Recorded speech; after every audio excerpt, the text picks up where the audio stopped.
Want to bring in my good friend Dr. Joe Congini from Akron Children's Hospital with us this morning for a little sports medicine for us. And Joe, good to have you back with us this morning. Glad to be back with you. And I guess what do you have for us this morning? Yeah, I'm glad to hear your voice, Ray. Thanks.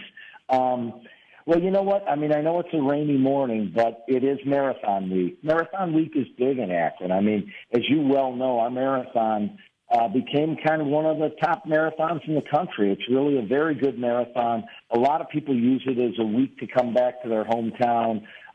Several kids in my family, some of my son-in-laws and others, and my daughters have run in it. It's really a well-done marathon, and they're running this week, and I wanted to make a couple points for the distance runners. You know, I also wanted to make a few points for the cross-country runners, because those poor kids, you know, they're out there in June and July, and they're running in the heat, and pretty soon it switches gears, and they're running in the cold as they get to the league meets and the state meets. And so a point I wanted to make, really just one point about distance running, a new tool that I think in the last 5 years has really helped people, distance runners who have injuries, particularly recurrent injuries or nagging injuries. There's a lot of people that come in and complain to us at Sports Medicine about having shin splints, plantar fasciitis, IT band whenever they get going on running as they try to gear up for 26 miles or 13 miles or whatever it is that they run. And so they might even have runner's knee and so many of the maladies that runners have. One of the really big helpful tools that's out there now that we use at our center quite a bit is what's called a gait analysis. And the gait analysis is done at our PT center. We have 4 of our physical therapists that are trained in evaluating the biomechanics of running. But I talked to a few of our trainers, our physical therapists yesterday who do these gait analyses. And it's not just the PT either. You know, people go into PT and you work on the balance of the muscles and maybe you get some deep tissue treatments and other things. But that may help. But if you have flawed mechanics or real problems with the way you run, the issues are going to keep coming back, and that's what's so frustrating for a lot of runners. And so what they really like is in this 1-hour session to start with, they go over some of the training errors that the runners run into and encounter. They go over nutritional issues. They go over some of the sports psychology barriers that some of our runners have, and we have a sports psychologist and nutritionist on our team now on board that can help them if they have some of those issues. They go over sleep as being a very important part of running safety and running health.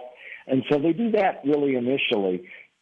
And then they really get into the biomechanical analysis where this is the part where the physical therapists actually video these people running. And by breaking down that video in slow motion with a lot of the runners, they look at a lot of things, like they can tell, for instance, a couple of big errors that they see a lot of. Many people are toe runners or they're heavy heel strikers. Either one of those two extremes will lead to recurrent injuries. Some are pronators, real heavy pronators with flat feet.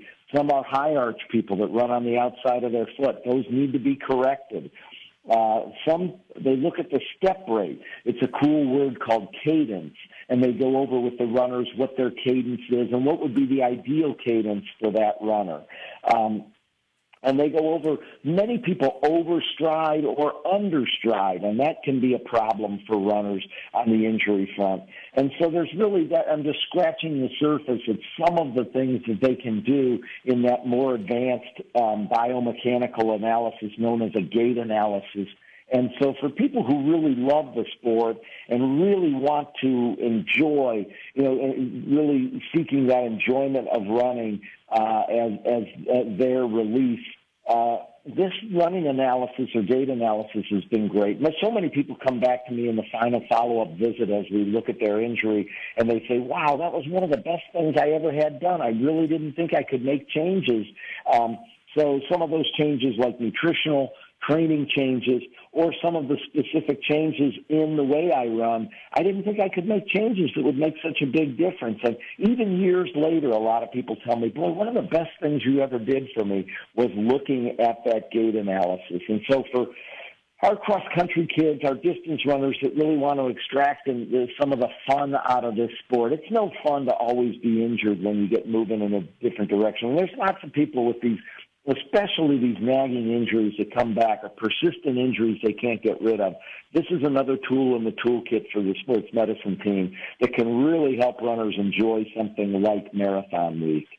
Yeah, that's for sure. It's a fun week, but I love the education side of it. And I'll tell you what has been wonderful with the inception of the marathon here in Akron is the promotion of the sport, running in general and getting people moving, which in general is a good thing. Joe, great visit this morning, my friend.